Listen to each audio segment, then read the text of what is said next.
Alfonso Bullón de Mendoza es doctor en Historia con premio extraordinario por la Universidad Complutense de Madrid, autor de casi un centenar de publicaciones centradas en historia del carlismo, la Segunda República y la Guerra Civil Españolas, temas en los que ha desarrollado la mayor parte de su trabajo como historiador.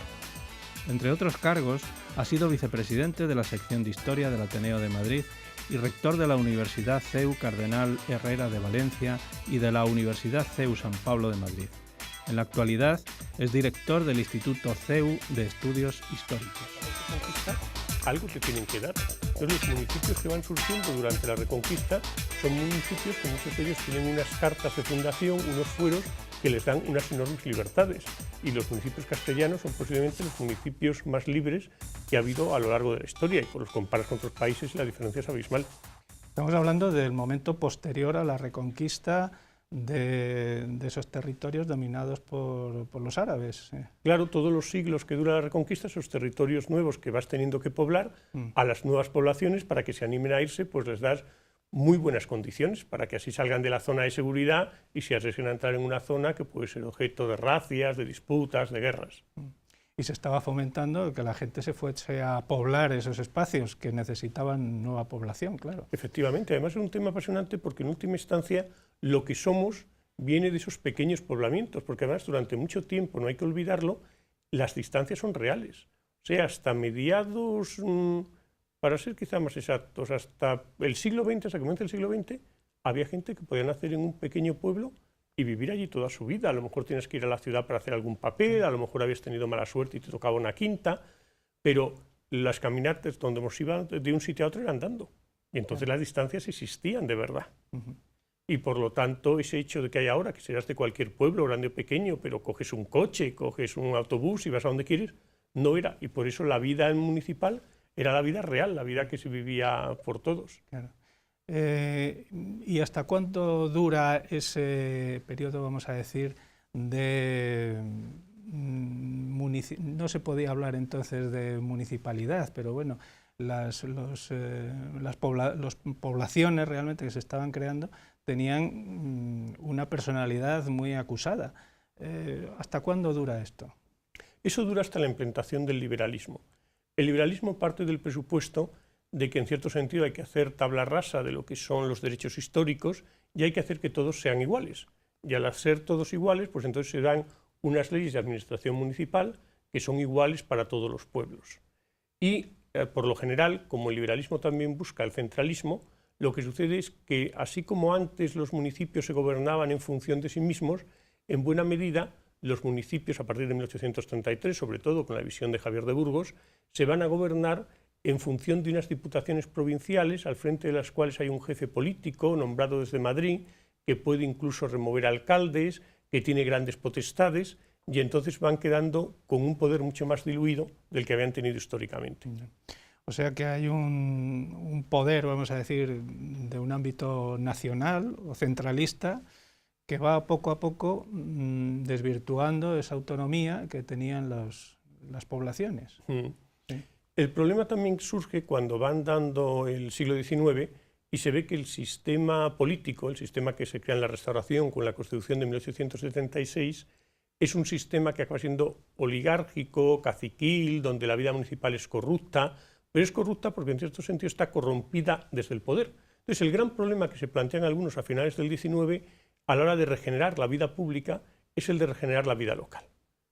Posiblemente el político más importante de la primera parte del XX en España, que es Antonio Maura, político que procede del liberalismo y luego pasa al Partido Conservador, del que es jefe, lo que plantea es la necesidad de hacer una reforma de la administración local. Y en lo que se llama el gobierno largo de Maura, que también es muy significativo de cómo era el periodo, el gobierno largo de Maura es un gobierno que dura menos de 2 años.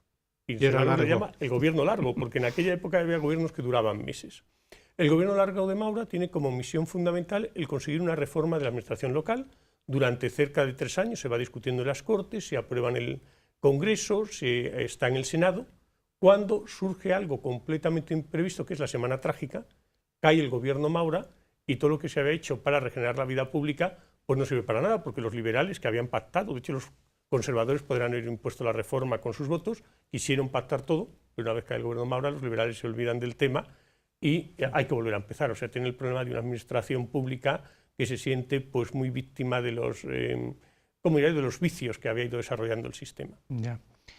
Llegamos a un momento que usted ha estudiado bien, ha publicado libros y trabajos sobre el tema, que es el estatuto, ¿cómo se llama exactamente? El estatuto municipal. El estatuto municipal, que desarrolla Calvo Sotelo.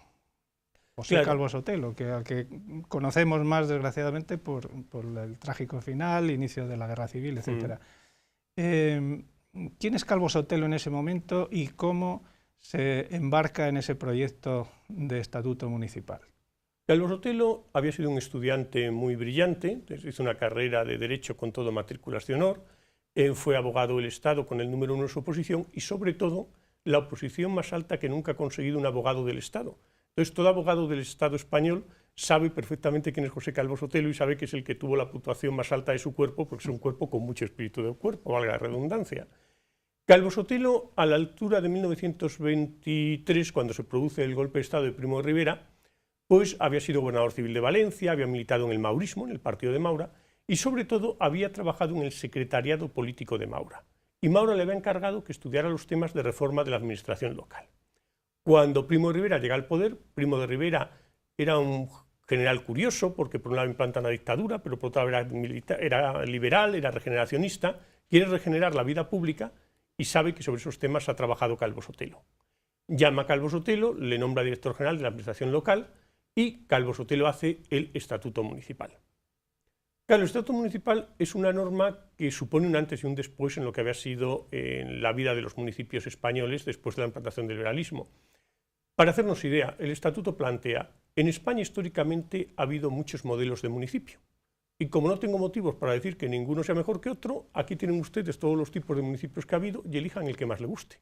Si es de menos de 2.000 habitantes, recomendaba el concejo abierto, o sea que todos los habitantes del municipio se reunieran, y si es más de 50.000, recomendaba un tipo de municipio que era de carta, por el cual tú nombrabas una especie de gestor, que era el que hacía la gestión de la ciudad, porque podía ser complicada. El estatuto es novedoso en múltiples aspectos. Por ejemplo, él se mueve dentro de los parámetros del catolicismo social de la época, y él tiene una serie de colaboradores, pues como puede ser Gil Robles, Jordana de Pozas, pertenecientes a la Asociación Católica de Propagandistas, que lo que se plantean es, uno, la parte electoral, otro colabora en la parte de Hacienda. Por ejemplo, la parte electoral.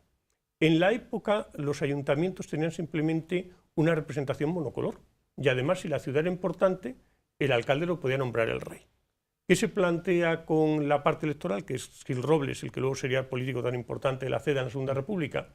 Que las elecciones para ayuntamientos sean proporcionales, que los concejales se elijan en función del número de votos que se tengan, y luego son los concejales los que votan al alcalde, y los que eligen al alcalde, que además podrían ni siquiera ser concejal. Es decir, que eso supone también una forma diferente de que ya desde arriba no te nombran el alcalde, sino que lo nombras tú. El estatuto plantea el voto femenino. Por primera vez en España, el estatuto concede el voto a la mujer. Eso se suele olvidar mucho porque, claro, Calvo Sotelo luego fue todo menos progre, por así decirlo, y entonces cuando se trata de recordar estos temas de mujer, a Calvo Sotelo siempre se le obvia. Y él, en el preámbulo del estatuto, dice que quizá lo que considera más importante el estatuto es que por primera vez se otorga el voto a la mujer. Es verdad que no es un voto absoluto. Calvo Sotelo lo quería, pero cuando llega al ministerio, Primo de Rivera no tenía problemas. Primo de Rivera era conocidamente aficionado a las mujeres, le parecía muy bien que estuvieran en todos sitios y no pone problemas. Pero hay un general, el general Vallespín, según nos cuenta Calvo Sotelo, que dice que no, que las mujeres que estén sometidas a su marido o su padre no son independientes y que entonces no se les puede dar el voto. No, porque se entendía que había una influencia muy grande en las mujeres respecto a sus maridos, sus padres, sus ascendentes o por su matrimonio masculinos, ¿no?, que podían influenciar en ese voto, ¿no? Claro, yo siempre he pensado que Vallespín debía ser soltero, porque alguien casado más bien comprendería que el marido votaría lo que le dijera a la mujer, pero en fin. Pero lo plantea así, que como no son independientes, que esas mujeres no voten. Calvo Sotelo plantea, bueno, pero es que realmente independiente quién es. Pero al final se llega a la fórmula de consenso. No votan las mujeres sometidas a la patria potestad, pero sí vota el resto de las mujeres, y Calvo Sotelo lo que valora es sobre todo el hecho de que, bueno, empiezan a votar. Luego ya lo otro habrá que irlo consiguiendo, llevará más tiempo, y de eso estaba profundamente contento. Llama la atención que estamos hablando de 1924, casi un siglo atrás, ¿no? Llama la atención que esa normativa parece muy avanzada para ese tiempo, ¿no? En el que nos parece que, bueno, que las situaciones eran de mucha más... algo mucho más centrado en unos aspectos menos progresistas de lo que hoy nos puede llamar la atención, ¿no? Bueno, era muy avanzado, aunque también lo que parte es de una concepción de Calvo Sotelo que se inscribe dentro de lo que era el catolicismo social de la época, la influencia, digamos, de la religión a la hora de organizar la vida política. Entonces, claro, Calvo Sotelo considera el principio de subsidiariedad, es decir, que es algo muy propio del pensamiento católico, que las cosas se resuelvan cuanto más abajo posible mejor, y eso es lo que se aplica.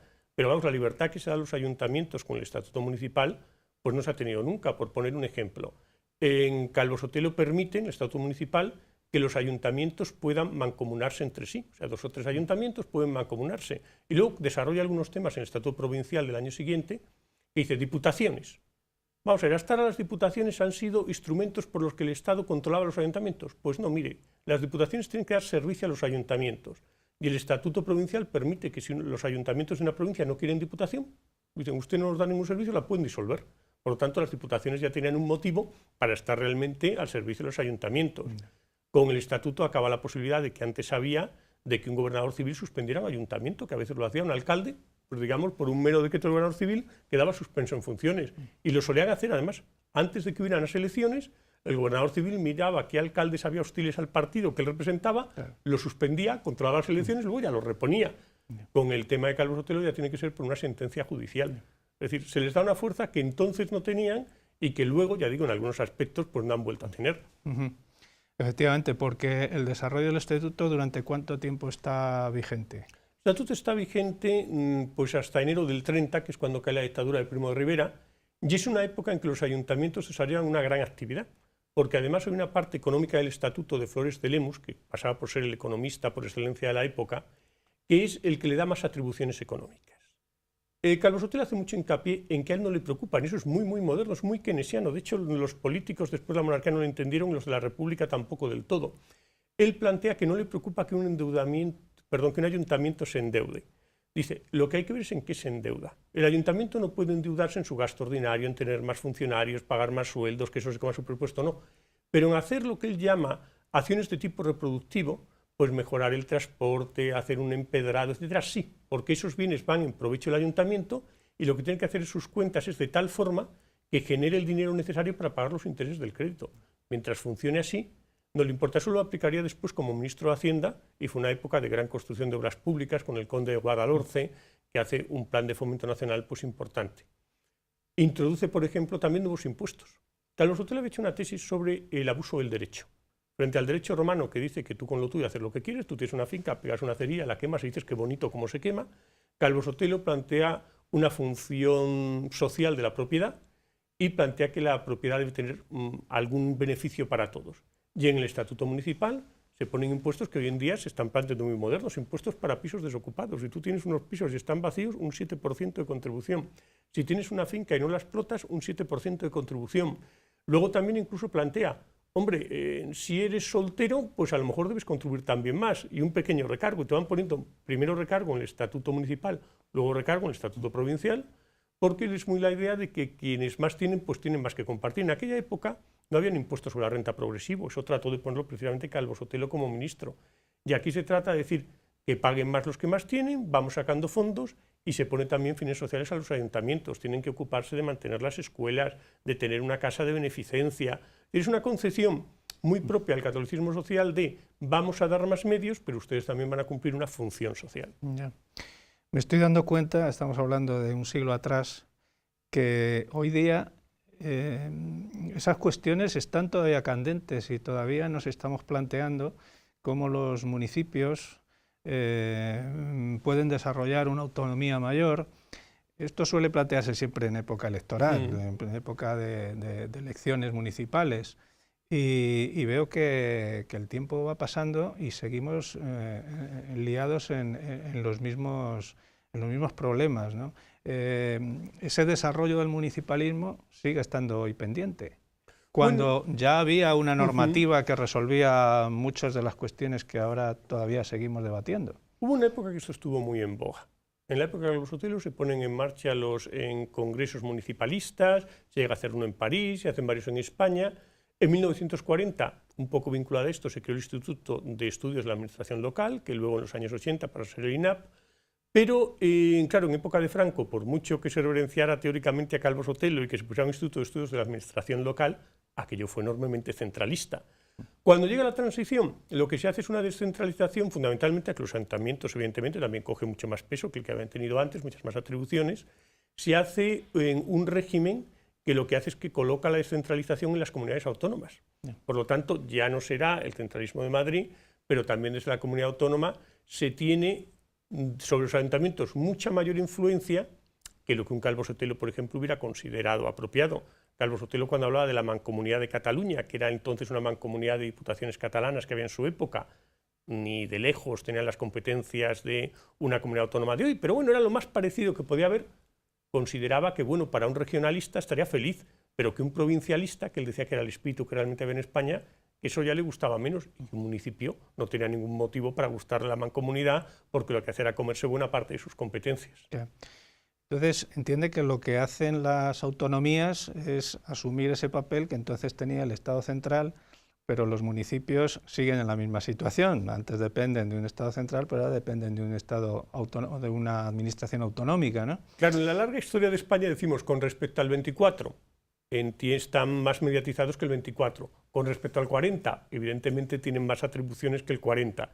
Es decir, que es un movimiento, el movimiento de tipo municipalista, que tiene movimientos de subida, de bajada, etcétera, etcétera. Que también hay formaciones políticas que hacen mucho hincapié en el municipalismo, en digamos, el gobierno desde abajo de los municipios, etcétera, etcétera. Pero al final todo eso, sabemos que el Estatuto Provincial fue muy eficaz. O sea, cuando se ven las estadísticas de desarrollo de España en los años del 23 al 30, aquello funcionó. De los movimientos actuales, lo que habrá que ver son cuando haya unas elecciones, hasta qué punto la gente considera que ha sido bien representada, no ha sido bien representada, etcétera. Pero bueno, otro ejemplo más, algo que hoy, que yo sepa, no está permitido en ningún régimen municipal español, que es en que podías poner al alcalde en mitad del mandato. O sea, si considerabas que la función del alcalde no era buena, hacías una recogida de firmas y hacías un referéndum para ver la continuidad del alcalde.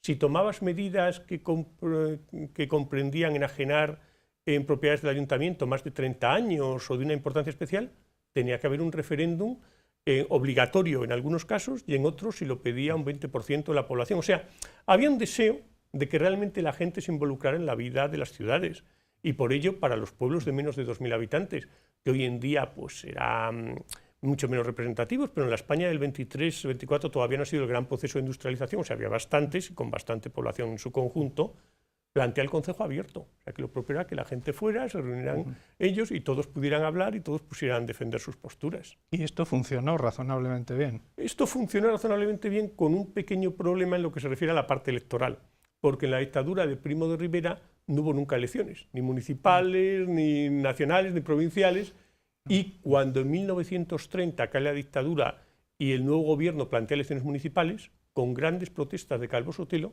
por ejemplo, ya no se contempla que la mujer vote. Se conservan partes del estatuto, etcétera, pero el tema del voto de la mujer desaparece. Yeah.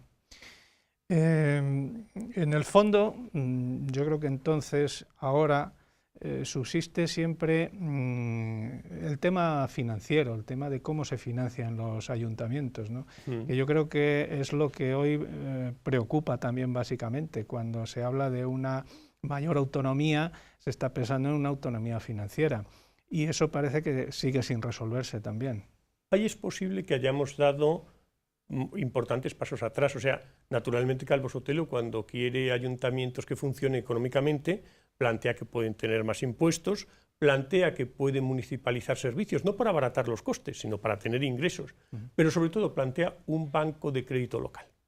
Y en época de Calvo Sotelo se crea el banco de crédito local y se crea siguiendo los parámetros de Calvo Sotelo que quería... Bueno, Calvo Sotelo crea un banco completamente público, o sea, hecho por contribuciones de los ayuntamientos que así se prestarían a precios más bajos, el coste sea el mínimo.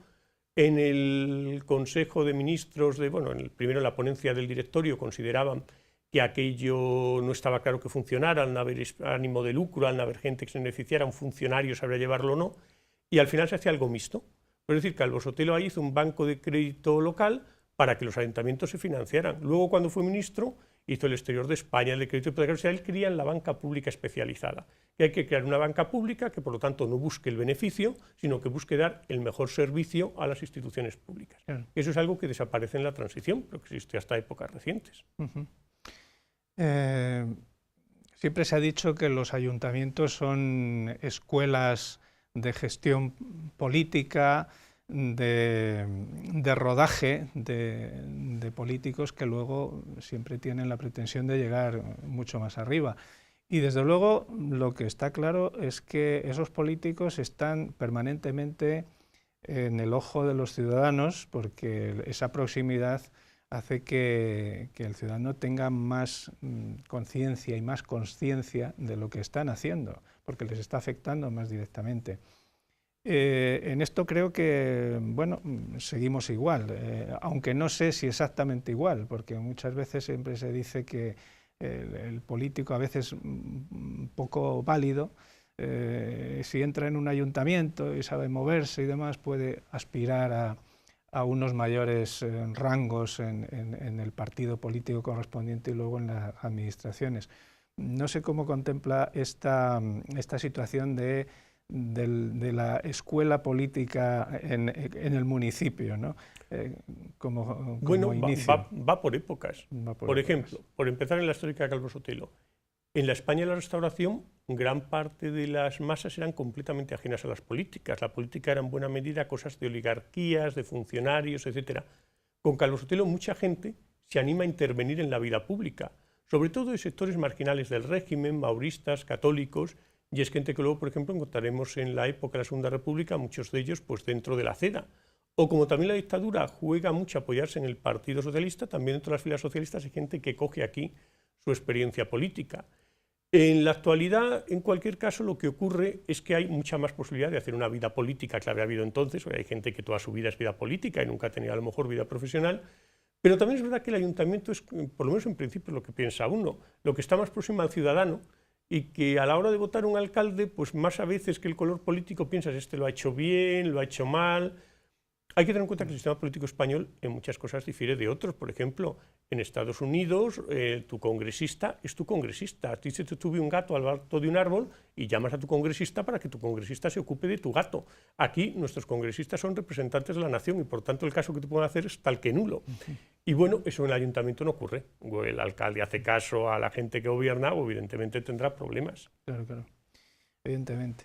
¿Y usted cree que el municipalismo, del que, como digo, se habla intermitentemente, puede ser la regeneración de la vida pública, la vida política tan necesaria en estos momentos? Es decir, ¿podemos regenerar la vida pública, la vida política, empezando por los ayuntamientos? ¿Es posible articular un sistema, no sé si como el Estatuto de Calvo Sotelo, pero bueno, en esa línea un poco rompedora, que nos permita regenerar desde abajo la vida pública? Bueno, en los últimos años, además, muy posiblemente, los ayuntamientos han sido, debido a los temas urbanísticos, de los centros de corrupción más importantes de la vida política. Eso no ha sido un buen ejemplo. No, pero quiero decir, no, al revés, creo que es un buen ejemplo por lo siguiente. Bueno, sí. Porque si quieres regenerar, es lo mismo que le pasó en la época de Maura, si quieres regenerar la vida política, lo propio es empezar por abajo, porque si ni siquiera a nivel de ayuntamiento, donde todos nos conocemos, logras que eso vaya bien, pues cuanto más subas, lo normal es que aquello vaya yendo peor. Claro. Entonces sí que entiendo que regenerar la vida política es muy importante. Ha habido formaciones que a lo mejor siempre lo han llevado. En teoría los movimientos libertarios, tanto el anarquista como el de anarcocapitalista, que en España es prácticamente inexistente, pero Estados Unidos es fuerte, plantean que realmente toda la vida debe girar en torno al ayuntamiento y que entidades políticas de tipo superior, pues si no existen, casi mejor, que lo que debe tener el ciudadano es muchos modelos de sociedad en los que se puede vivir, y según te guste un modelo de sociedad, te vas a vivir a un ayuntamiento o te vas a vivir a otro, que las autoridades de arriba el mínimo de los poderes posibles.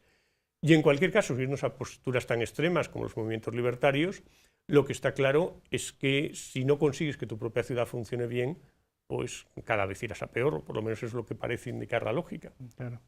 Las diputaciones siguen teniendo cabida en el régimen municipalista, porque sabes que muchas veces se ha hablado de que bueno, son organismos que están superados por las administraciones autonómicas y que muchas veces hay duplicidad y demás. Tienen unos fines muy específicos, muy definidos todavía hoy en nuestro sistema municipal. Claro, el tema de las diputaciones muchas veces tiene que ver con qué tipo de ayuntamientos tengan. Si hay grandes ayuntamientos, esos ayuntamientos suelen tener servicios propios y las diputaciones les hacen pocos servicios. Si hay ayuntamientos pequeños, ayuntamientos que carecen de presupuestos para hacer una serie de cuestiones, la diputación pues les resuelve mucho la vida. Lo que pasa es que aquí es un modelo impuesto, es decir, lo que había en la época de Calvo Sotelo, como creo que mencioné antes, era el tema de, bueno, dos temas. Uno, que varios ayuntamientos pequeñitos podían decidir mancomunarse para hacer uno más grande. Pero no era por una imposición de en España hay muchos ayuntamientos, vamos a hacer menos y poner que no haya ayuntamientos menos de tantos habitantes, no. Sino si estos ayuntamientos ven que sus problemas los resuelven organizándose entre sí, pues que ellos pacten, incluso contemplaba el estatuto de diversas provincias. O sea, el límite provincial no tiene por qué. Lo que no admitía, eso sí, era que fuera con provincias de régimen foral. Claro, si eran provincias de régimen fiscal, digamos, beneficiado, todos los municipios de Burgos se te iban a mancomunar con los municipios de Álava, ¿no? Pero en ese caso les dejaba hacerlo como quisieran. Y si la Diputación funcionaba mal, ya digo, si dicen no nos da servicio, pues lo disolvemos y asumimos las funciones. O sea, la Diputación depende qué provincia, depende cómo lo haga, pero lo que era curioso del Estatuto Municipal es que, vamos, esto es del provincial, que les daba libertad a los ayuntamientos, decir, ¿quiere usted Diputación o no la quiere? Nada de café para todos, que es lo que ahora está de moda en todos los aspectos, sino como usted quiera. Lo bonito del Estatuto de Calvo Sotelo era que todo era el reino de la libertad, como usted lo imagine, como usted quiera, como usted lo diseñe. Yeah. No sé si estaríamos hoy en esa misma sintonía, ¿no? Para hacer lo posible, algo similar, dado los tiempos. Bueno, entonces yo creo que había un sincero deseo de arreglar el tema de la vida pública. Había problemas que hoy en día hay que no existen, había problemas que hoy no existen, que entonces había, en fin. Es un tema complejo. En esa época funcionó, o sea, unos años que la gente vivió una ilusión municipal, como hubo unos años que la gente vivió en la transición una ilusión política.